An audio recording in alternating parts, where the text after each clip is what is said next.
Hello, and welcome to Temple Street, the show brought to you by the Department of Communication and Journalism at Suffolk University. I'm Ashley Cassio. And I'm Isabel Atkinson. Following the devastating bombing of the Boston Marathon last week, we will be dedicating the second half of our show to the devastating events, as well as the healing and memorial ceremony on campus. We will also be interviewing photographer Ken Martin, who brought his students to the bombing site after the events. But first, we are going to take a look at the new federal regulations involving codfish. The codfish has long been the cash crop for New England fishermen, but tensions are high in the city of Gloucester after a string of new federal regulations were set to protect the now endangered species. Temple Street reporter Nick Baruso has the story. For centuries, Gloucester, Massachusetts has been the heart of the New England fishing industry, as well as one of the country's oldest fishing ports. But now, some fishermen say the livelihood of commercial fishing is threatened by a new set of groundfish regulations scheduled to take effect on May 1st. These regulations will cut the catch limit for codfish by 77% in the Gulf of Maine and 61% in Georges Bank. Both are primary fishing spots for the Gloucester fleet. There isn't a boat that can make it, not a single boat. Nobody can make it with these regulations. The Northeast's top federal regulator, John Bullard of the National Oceanic and Atmospheric Administration, says he understands that these cuts are hard, but believes they are necessary.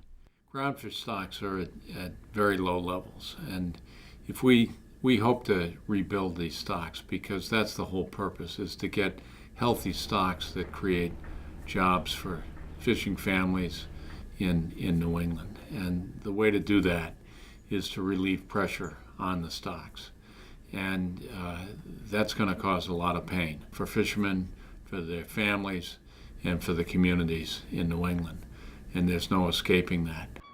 Officials say similar regulations have been set in the past to keep fishing stocks at sustainable levels. But due to changes in the environment, as well as years of overfishing, local cod stocks have not recovered. In order to protect the welfare of both fish and fishermen, Bullard says that change is necessary. So change is a difficult thing. People who are used to fishing for cod, they're going to have to change. But there are fish in the sea.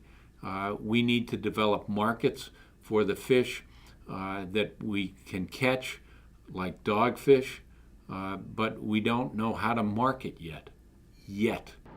Despite the environmental reasons, fishermen say the quota cuts for cod are too deep, leaving many in a financial crisis and with an uncertain future.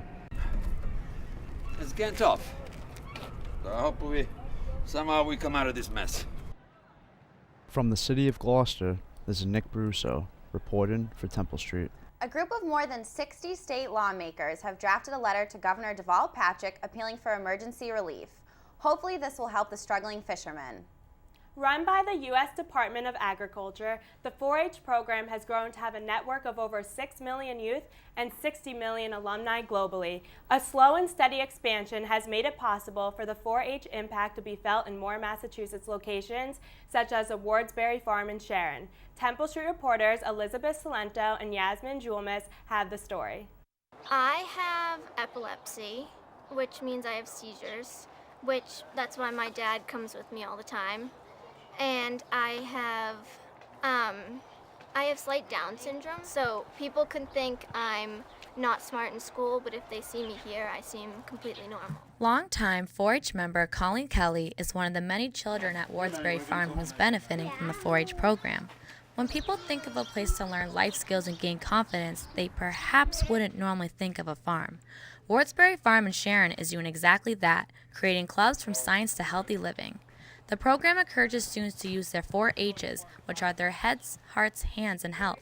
This philosophy works especially well for mainstreaming, which is the act of bringing special needs children together with typically developed kids in a non-segregated manner.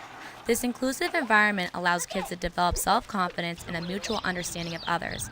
Director of Wardsbury Farm and Suffolk alumni Joe Major says the farm's recent focus on teaching disabled children is the most important to him. They come in with all different special needs. Could be learning, it could be physical needs, it could be something to do with academics, learning. What we do is we allow them to come in and they just do some very simple things working with the animals. And what they learn there is if they're kind and gentle, then it's going to be reciprocated from these animals. And we show them how to do that in a very moderate way, very carefully, day after day after day after day. And once that trust has been established, it's a gift. Wardsbury Farm offers a variety of 4-H clubs, including bunny and lamb clubs, giving kids new opportunities and responsibilities such as feeding and caring for animals on a daily basis. While fulfilling their duties, they gain confidence and independence. The 4-H study of positive youth development shows that participants are nearly 2 times more likely to get better grades in school, develop confidence, and attend college. They are also 41% less likely to engage in risky behavior. Students learn in a non-judgmental space, making a farm not only a home for animals, but also a home for healthy, happy children in a caring community. This is Elizabeth Salento and Yasmin Julmis reporting for Temple Street. The 4-H program extends an equal opportunity to children, disabled and non-disabled, to be the best they can be in the future. Beacon Hill residents can breathe a sigh of relief as Suffolk students' days in their neighborhood are numbered, and plans for 20 Somerset are finally in motion. Temple Street reporters Kat Pastor and Corinne Doncaster have the story. The Boston Redevelopment Authority Board has officially approved Suffolk's plans to move part of its campus to 20 Somerset Street in the summer of 2015. University officials say the move will bring brand new facilities, an outside veranda, a larger cafeteria, and more space to socialize. The new building will hold all classrooms from Donahue and Archer, which will remain, as well as Fenton and Ridgeway, which will be sold. President James McCarthy is focused on revamping the science department as well as other classrooms. Old-fashioned science classrooms with rows of benches lined up is not the way everybody teaches now. So some of the science classrooms are actually going to have circular tables for group work with computer stations built in and the like. So we'll really be able to reflect the way science is taught now, and I think that's really exciting. The building will also feature student support services and several lounge areas for students to gather. The university is excited to move forward with better facilities and a newer, fresher look, and leave the rundown halls of the older buildings behind. However, despite these positive changes, the move from Beacon Hill leaves many questions unanswered and a couple core departments displaced. The Communication Department, one of Suffolk's most sought-after programs, was originally in the plans for Somerset, with new state-of-the-art equipment and facilities. However, with the current plan, this department has yet to find a new home. Oh, this building isn't going to have space for either the media lab or the communications department. They'll go somewhere else. Somewhere else to be determined. But the Communication Department isn't the only one left in the dark. The Athletics Department, also located in Ridgeway, is concerned about the lack of space in the new building and the uncertainty about where their facilities will be placed. And he's told us that we will have a place to play. So I don't know what that means, but we're being very positive about it, and we're going to follow what President McCarthy said, and we're going to believe him, and we're going to have a place to play. So I don't know. Again, I don't know what that means, and I don't know where it's going to be or what that's going to entail. But we're confident that we'll have a place to play. One possibility is to lease the current gym out of an already sold building. However, Suffolk claims to be looking for something better. Despite the fact that these issues remain unresolved, the opening of 20 Somerset will be a big step for Suffolk, which has owned the building for years. It's obvious there's still a lot of work to be done here on Somerset Street, but for some departments, it's more than just a physical move. But one thing's for sure, these two programs will always have a home at Suffolk University. Corinne Doncaster, Temple Street News. After a long battle for approval with the Boston Redevelopment Authority Board, 20 Somerset will be both a welcome addition for Suffolk students and a relief for Beacon Hill residents wishing for a more quiet neighborhood. Don't go anywhere. When we come back, we'll sit down for an interview with photographer Ken Martin. And our reporters look at the tragic events of the Boston Marathon.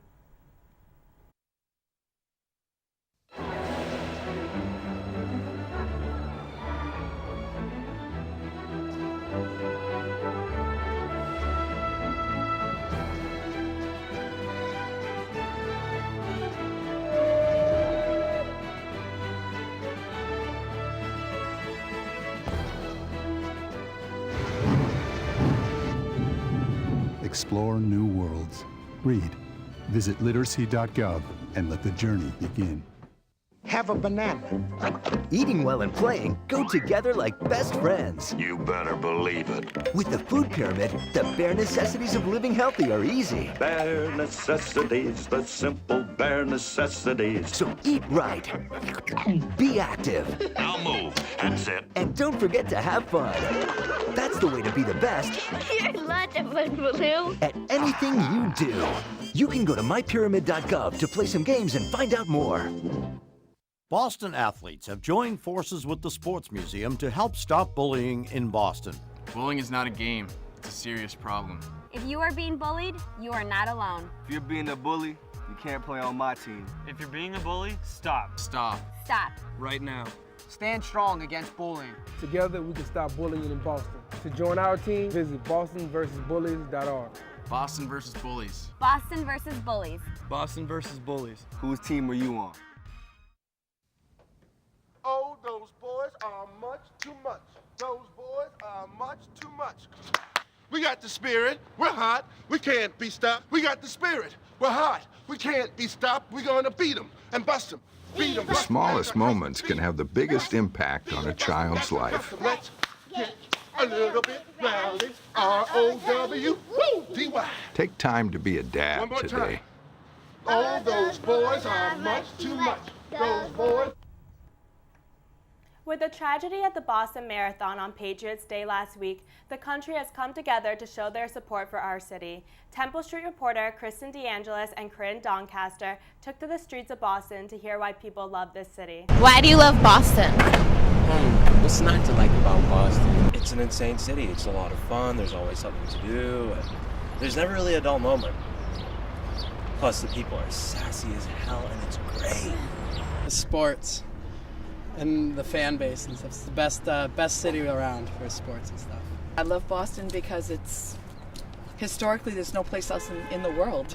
You know, this is the center of our freedom, and it's where it all began. No matter what community you go in, you can find all different types of people. I think we make up the world right here in Boston. People are very nice and beautiful ladies. What about like over the past week? Well, the past week was good because it showed that there was a lot of solidarity here. And when they caught the guy, I saw students chanting BPD for the first time in history, I'm going to assume. And probably the first time ever. But still, it's nice to see a show of solidarity from everyone. It was Saturday night, like everyone was celebrating, so it kind of like felt really nice to like have like a celebration after such like a horrible like week. People help each other, very kind. Even though we up north, it's like Southern hospitality down here. I just love the atmosphere, the city, the environment. It's a great place to live. The history, and you read about it and actually get to come here and see it is really nice. Great sightseeing. Me being from Maryland, never seen anything like this before. Are you a Red Sox fan? I am. Love the Red Sox. I went to school 5 minutes from Fenway Park. Woo! I'm a Celtics fan. Die hard. It's an easy city to fall in love with. J'aime beaucoup Boston. It's amazing to see how the people of the city and country have come together to show their support for Boston. I know, I love this city so much. Laura Fernandez interviews Professor of Photography and veteran photojournalist Ken Martin, who is about to mark 25 years of teaching photography at Suffolk University. Hi, Ken. First of all, I wanted to thank you for being here with us today. So I've heard you're a photographer, but you've been also teaching photography at Suffolk for a long time. Tell us, how did you fall in love with the camera? Oh, it actually started very early, Laura, but it took a while for that to mature. When I was very young, as many people, it came from a family influence. My dad had just bought a new Polaroid camera, and it was exactly this time of year, and the first flowers were coming through the ground, and I noticed that, so I used it to make some close-up photos. And thinking about it all these years later, that was the first time I turned the camera away from just making family pictures to shoot the outside world. And I've been doing that since. So you're a professional photographer, and you've traveled around the world creating stories through pictures. So how did you decide to become a professor? I didn't decide. It just happened. I happened to visit a class here at Suffolk University of high school students. It was a summer class to help underprivileged students in the city gain some knowledge of journalism. And they asked me to be a guest speaker. And it wasn't long after that that the department chairman asked me to teach a couple of classes. He was testing me to see how I could do. And I've been teaching it since. One class became two became more, and I've been designing courses and leading these classes, and ultimately it became a study abroad classes as well. So we've traveled to Dakar campus and held programs in Italy, and this summer coming up in Madrid. Why is it so important for you to take your students out of class and out of the country? Well, first of all, out of class is out into the real world. We give a real world experience in that regard. And out of the country is the best way to learn about life, I think. Study abroad, whether it's photography or anything else, is one of the special things that college students have and should take advantage of. Sorry to say, I believe that we live in kind of a bubble here. We're very protected and unknowing about the rest of the world. And when you don't know about the rest of the world, that can lead to trouble eventually. So I guess sociologists say the other. Who is the other? I've always been interested. I wanted to experience it, and photography has led me to those places. So what is the first and most important thing you teach your students? Great question. Sounds like the kind of question I would have made up in an interview. Yeah. The first and most important thing is to be responsible to your fellow human as a photojournalist. We're trying to tell the story about the lives of others. We want to be respectful, and we want to be responsible in our approach. We want to be truthful and try to produce beautiful stories that truthfully depict the lives of others. Sometimes the act of photography can be harsh and involve devastating and emotional scenarios like the one we witnessed in Boston last week with the terrorist attack. How do you have the strength to go to a scene where there are injured people and blood everywhere? Well, one doesn't always have the strength, but when one has the responsibility, even if you're not working, say, for a particular press agency or something, but you have the experience, whatever career or occupation you might have, if that experience is helpful in that situation. As a photographer, because I'm so interested in documentation of life as we experience it, my responsibility is to photograph. So I heard that some of your students took important pictures that were picked up by the news media. How did this make you feel as a teacher? As a teacher, it made me feel, how would it make me feel? That I've done my job in instructing them in what to do, and they've done their job in following up. I honestly was quite frightened because I told many of my students about the events that were going to take place on Patriots' Day here in Massachusetts, and some of them went there. And fortunately, I've got some students who are always late to class, and they were quite late to the event. So they were there after the tragic explosions. But some of them were there before, and some during, and they made some very dramatic photographs. In fact, one of them was photographing before the explosions and went into a hotel to use the restroom. The explosions took place, and he came out to find the whole world in chaos. Wow. He wasn't sure why, but he started photographing. And his photos might be the most dramatic, actually. I read in your LinkedIn profile that you hope in the near future to publish several books with what you consider your best work. Can you talk about these pictures that you consider are your best work? Yes. You know, I tend to do things in groups. You know, I'll study one subject or another, or in my travels, I'll go to places, and I do it, and I don't always finish it. So I think I'm getting at the age now where I need to tie up these loose ends and take all of the documentations that I've done and make them individual statements by doing books on each of them, but also do a book on the whole body of work. And I just want that as a document to what I've done in my life. I want to do something on family history. You know, so many people are interested in ancestry these days. I've always had questions about my ancestry, so I want to go back with what photographs I have. It's connected to photographs again of my family and immigration and how they get along in the United States. And then there are my travels. In the 80s, I traveled to Nicaragua for a short while during a very difficult time. I went to Cuba with a group from Suffolk. It was only a couple of weeks, but a very intense trip. And have gone to West Africa several times, again teaching study abroad classes when we had our wonderful campus in Dakar. And when that ended, I proposed trips to Italy and, of course, Madrid coming up. But I want to take all of these and work them into a good form, just to have it as document of a life lived, if you will. So if you had to choose one of those, your favorite pictures, can you think of one that conveys a special memory for you? Well, I'd have to say it was more news coverage, and it was the day that, I have a lot of heroes and heroines that I look up to, and it was the day that Nelson Mandela came to Boston in 1990. I was fortunate enough to get an assignment to photograph that event, along with many others, of course. But it was a powerful impression that remains with me to this day. I can go back to it. It's one of the wonderful things about memory. You can zoom back to those times that are important to you. And for someone to have sacrificed himself the way he did by spending so many years in prison, finally being released and becoming the president of his country. Boston was one of the first places he came to. And that would be one of those moments. So how do you feel about reaching the mark of 25 years teaching at Suffolk University? I'm not sure.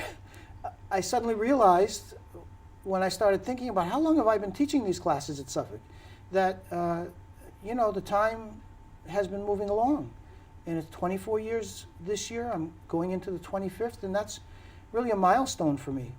But when I think about it, I don't think about so much for me, but that I was able to take what I learned, like so many teachers, and hand it on to my students.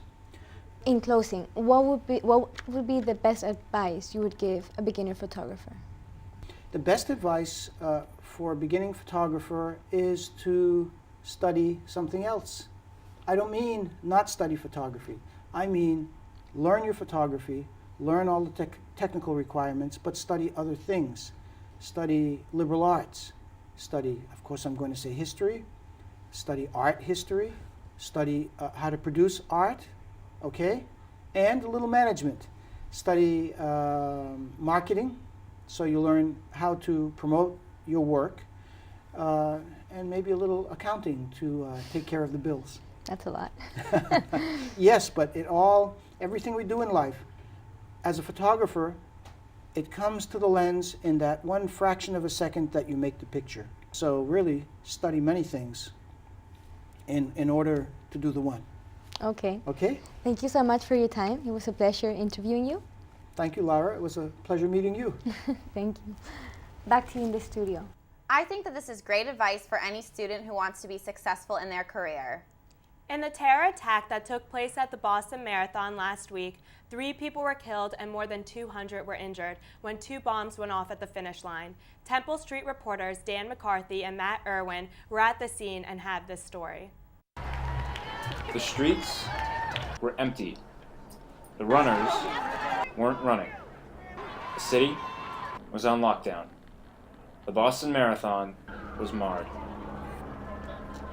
On April 15th, 2 bombs were detonated at the finish line of the 117th running of the Boston Marathon. The day dedicated to the city of Boston was brought to an abrupt halt as runners crossed the finish line at 2:50 p.m. Runners were brought to the sides of streets alongside spectators. The spectacle no longer a marathon, but a search for family, water, warmth, and answers. Where are you? Are you okay? Everybody's frantic. They want to make sure I'm okay, so...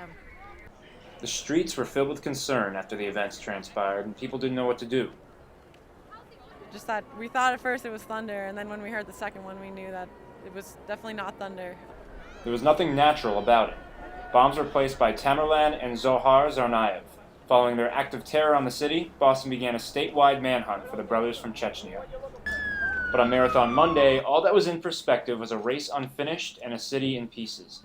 Australian runner Amanda Barlow was among the runners in fear for the lives of her friends up the road. I know a few people that could be up ahead, so that's a bit of a worry, and you can see there's a lot of upset people in the crowd here, so they obviously know a lot of people that could be up ahead of them, their family or friends that could have finished ahead of them, so it is worrying for a hell of a lot of people here. Hundreds of runners were injured and even lost limbs, and while the suspects have been found, it will take much longer for the city of Boston to find peace in Patriots' Day. For Temple Street, I'm Dan McCarthy. If you would like to help donate to the One Fund for Boston, please visit onefundboston.org. Just days after the Boston Marathon bombings, Suffolk University held a vigil for students, faculty, and community members to pray for the wounded and grieving families and offer some spiritual healing. Molly Delisle has the story. Suffolk University's chaplain, Amy Fisher, opened the ceremony and encouraged all attending to participate and remember those who were affected by the Boston Marathon bombings. President McCarthy praised the university community for coming together to help through blood drives, lending a helpful hand, and by talking and listening to each other during classes. Many of you waited hours to give blood on Tuesday in the Ridgeway gym. In fact, so many of you showed up to give blood that Souls, the organizing group, had to add extra hours today. Some of you brought pizza dinners to emergency room workers at local hospitals who had been working for 24 hours straight. Across the university, students spent class time talking with faculty members about what happened on Monday. In marketing classes, in theater classes, in journalism classes, in the law school, and in NESAD, faculty members took the time to talk and to listen. Hillary Ornberg, assistant director of the Bellotti Learning Center, attended the vigil and said, "There was definitely a somber feeling in the C. Walsh Theater as people reflected on the tragic events this Monday."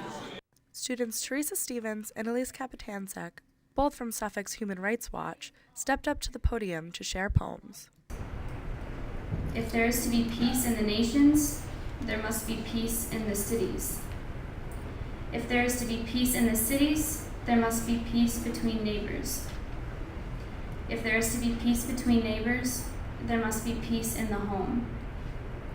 If there is to be peace in the home, there must be peace in the heart. Thank you. The caged bird sings with a fearful trill of things unknown but longed for still, and his tune is heard on the distant hill, for the caged bird sings of freedom. Throughout the vigil, Suffolk student Anne Wong played beautiful melodies on a Chinese stringed instrument called the chu chong.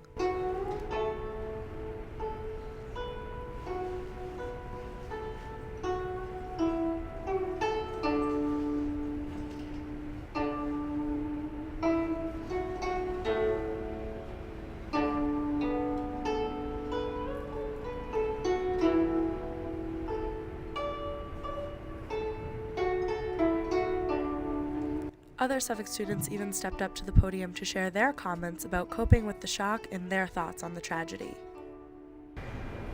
You may feel burdened by worry, fear, or doubt.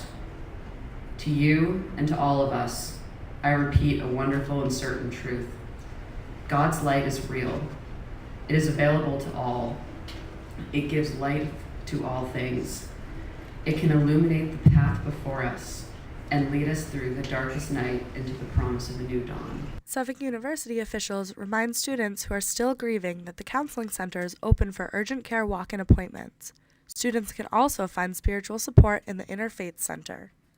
The counseling center has been great at distributing information to students, opening their doors for anyone who'd like to process what's happened. Amy Fisher ended the ceremony, leaving the audience with some powerful words. We are not alone. We have come together. For Temple Street, I'm Molly Delisle. While Boylston Street has now opened back up to the public, it is still hard to move on from this senseless tragedy. The memories of those killed and injured will never fade away. That is our show for today, and from all of us at Temple Street, we would like to leave you with a prayer for peace, and despite the devastation, with these images of hope and love taken by Suffolk University students. See you next time.